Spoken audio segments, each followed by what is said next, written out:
Go back to the 1970s, the glory days of the big post-war coaches were fading.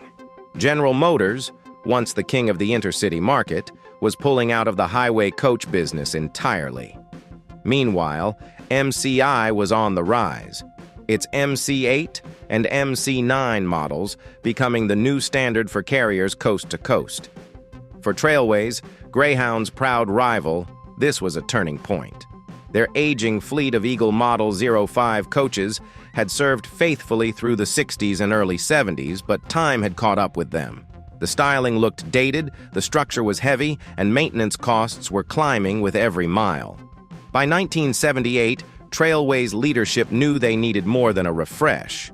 They needed a rebirth. Plans were drawn for a new generation of Eagle, stronger, sleeker, quieter, and ready for the next decade of American travel.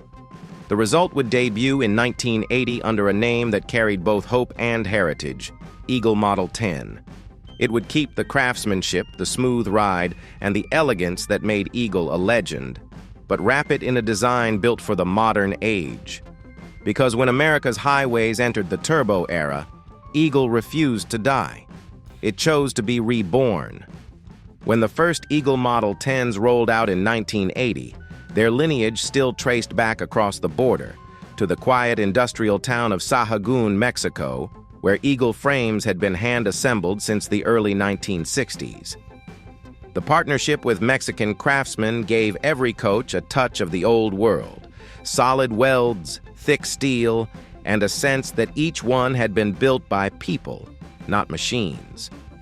But as Trailways prepared to modernize its fleet, the company knew production had to move closer to home. That same year, Eagle's new heart began beating in Brownsville, Texas, under the proud new banner of Eagle International. The plant brought American oversight together with the meticulous workmanship that had defined Eagle since its birth. By 1982, a smaller facility opened in Harlingen, Texas, dedicated to a special two-axle variant, the Model 10S, built for suburban and commuter service. It was a short-lived experiment, but a fascinating chapter in the brand's story. Between 1980 and 1987, roughly 2,200 Model 10s were produced before the line gave way to the wider Model 15, 102 inches, and the final Model 20, 96 inches. Every Model 10 that left Brownsville carried something machines could never mass produce, more than 4,000 man-hours of skilled labor, proof that even in an age of automation, Eagle still believed in the art of building by hand. From the moment you saw it coming down the highway, you knew this wasn't your father's Eagle. The Model 10 carried a whole new face. Its front end sloped gently forward, crowned by twin curved windshields that caught the morning sun like a pair of aviator lenses. The old round headlights of the Model 05 were gone, replaced by clean, square lamps that announced the 1980s had arrived. Along the sides, the look was smoother and more refined. The once busy beltline ridges were erased, giving way to rounded panels and slender aluminum window frames that stretched wider and let more light in. The rear deck was sealed and sculpted, trading the 05's twin rear windows for a sleek, continuous body line that looked faster even when standing still. The familiar gold and red Trailways stripes still swept down the flanks, wrapping around the proud Eagle emblem, a symbol of grace, power, and motion.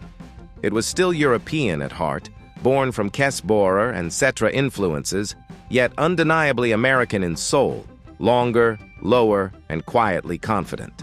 Out on a Texas highway in 1981, under the glare of desert sunlight, an Eagle Model 10 gliding by looked less like a bus and more like a chrome-plated spacecraft bound for tomorrow.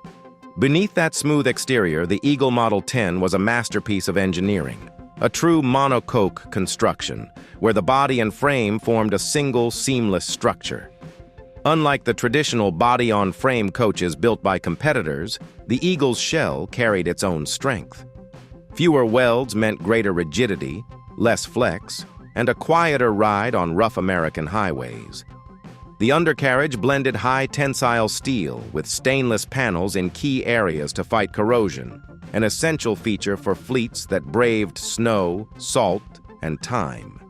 Its suspension mounts were integrated directly into the frame, creating that signature Eagle feel, a solid, confident glide that absorbed every ripple in the pavement. Each chassis was built almost entirely by hand. Old shop photos show craftsmen measuring with long steel rules, setting jigs by eye, and tapping weld seams with hammers to check tone. Not noise from a machine, but the rhythm of human skill. Compared to the MC-IMC-9, the Eagle rode tighter, quieter, and heavier. Harder to service, but worth every ounce. Trailways engineers would later call it the last coach we built with our hands, not an assembly line. And when you drove one, you could feel it. Steady, silent, limousine smooth.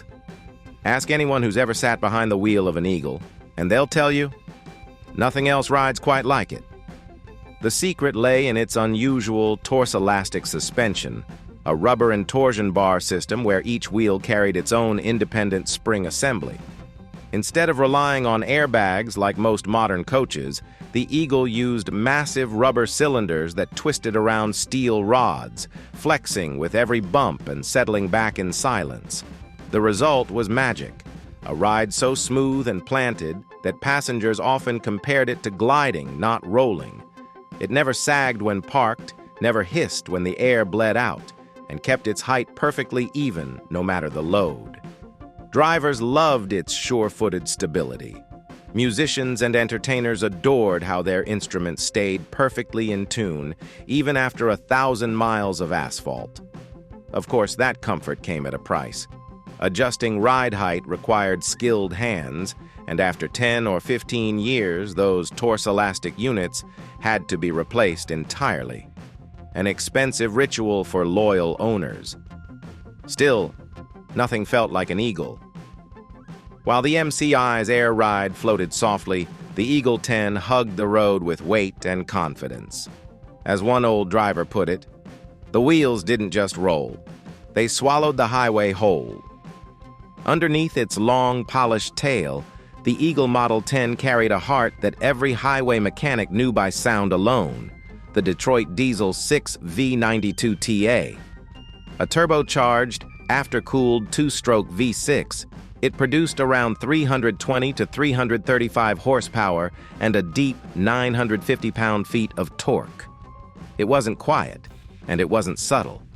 But when that turbo spooled up, you felt it all the way through the seat. Most Model 10s were paired with the Allison HT 744 Speed Automatic, smooth, sturdy, and built for endless miles. A few early units still used Spicer manual gearboxes, though those were rare and mostly favored by old-school drivers who liked to work the sticks.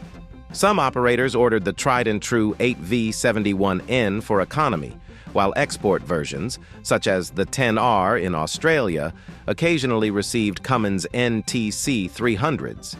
The engine sat side-mounted and rear-cooled, giving better access for service crews than the older Model 05 layout. On the open interstate, the Eagle 10 cruised easily at 70 to 75 miles per hour, sipping about 6 to 7 miles per gallon, respectable numbers for its day. And that sound, the low rhythmic growl of a 6V92TA echoing through the desert night, was pure poetry to anyone who ever loved diesel power.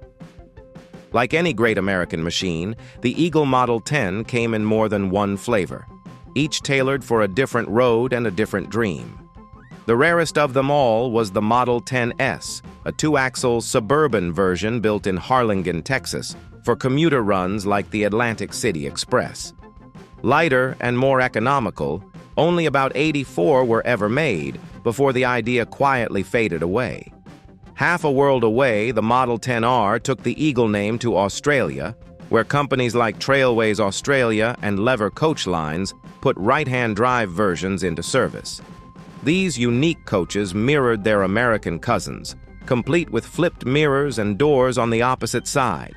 The same proud silhouette, just mirrored for the Southern Hemisphere. Then there were the 10LT and AE10 luxury editions, trimmed in leather, equipped with dual air conditioning systems, and destined for the booming entertainer coach market. By the 1990s, many retired Model 10s found new life as custom motorhomes, lovingly converted by owners who couldn't bear to let them go. From Atlantic City to Sydney, the Eagle 10 carried the American dream farther than anyone expected, and it did so in unmistakable style. For Trailways lines, the Eagle Model 10 wasn't just another coach, it was their identity on wheels. Between 1980 and 1984, the company replaced nearly its entire long-haul fleet with these new machines, painting highways across America in that familiar red, gold, and white. Passengers noticed the difference immediately: quieter cabins, smoother rides, and that distinctive eagle hum from the Detroit diesel in back.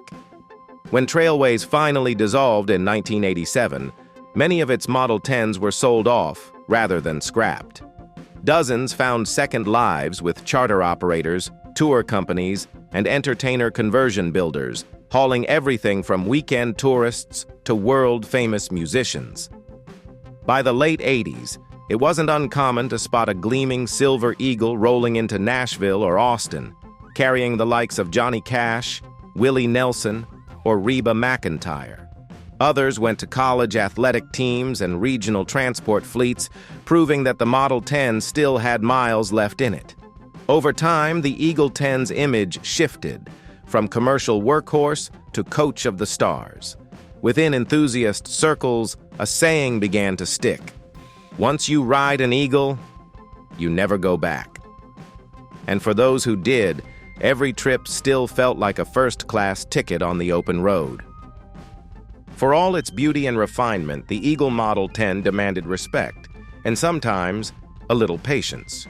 Drivers loved it for what it was: smooth, solid, and whisper quiet inside, with a road feel that made even cross-country hauls feel civilized. But mechanics knew a different story. Compared to the simpler MC9, the Eagle could be temperamental. Its Torselastic suspension required precise height adjustments and costly replacements every decade or so. Replacement parts weren't cheap, and because so much of the bus was hand-built, few components were truly interchangeable. The steel monocoque body, while strong, had to be carefully treated against rust, especially in northern states where road salt could eat through a lifetime of craftsmanship. As one old mechanic said, "If you know how to care for an Eagle, you'll love it forever. If you don't, you'll curse it forever." Today, that same complexity is what makes the Model 10 so beloved among collectors and bus conversion builders.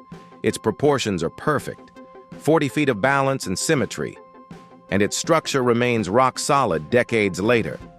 Across America, Eagle Owners Clubs still gather, keeping alive the sound, the stories, and the unmistakable pride of owning one of the finest coaches ever built. By the mid-1980s, the American coach industry was changing forever. Assembly lines were replacing welders, automation was replacing craftsmanship, and mass production was the new rule of survival. In that shifting landscape, the Eagle Model 10 stood proudly as the last of its kind. The final chapter in an era when every seam, every rivet, every curve of steel was shaped by hand and pride. It was the bridge between two worlds, the golden age of Trailways luxury and the corporate reality that followed after 1987 when Eagle International changed hands. The Model 10 embodied everything that made the brand legendary: the monocoque body, the Torselastic suspension, and that subtle continental flair borrowed from Europe but made wholly American in spirit. To those who remember it, the Model 10 wasn't just transportation, it was travel with dignity. The glint of chrome, the hush of its cabin, and the graceful roll down a nighttime interstate captured something deeply American: the belief that the open road could still feel like first class. Its legacy lives on today. At the Hershey Bus Museum in Pennsylvania, A beautifully restored Golden Eagle number 42,303 stands as a monument to that proud craftsmanship, a reminder of when bus building was still an art form. Across the country, converted Model 10s continue to roam as motorhomes and entertainer coaches, their Detroit diesels still rumbling like echoes from a better time. The Eagle 10 was more than a machine. It was America's farewell to an age when things were built, not assembled, when pride came before profit, and every craftsman signed his work in steel. Every time one glides by on a back highway, polished and defiant against time, you can almost hear it whisper, "We don't build them like this anymore." Have you ever ridden on an Eagle? Share your memories below, because maybe, just maybe, you once flew on those same chrome wings. And if you haven't yet, hit that like button, subscribe, and keep the story alive, because the spirit of the Eagle still rides on every mile of the American highway.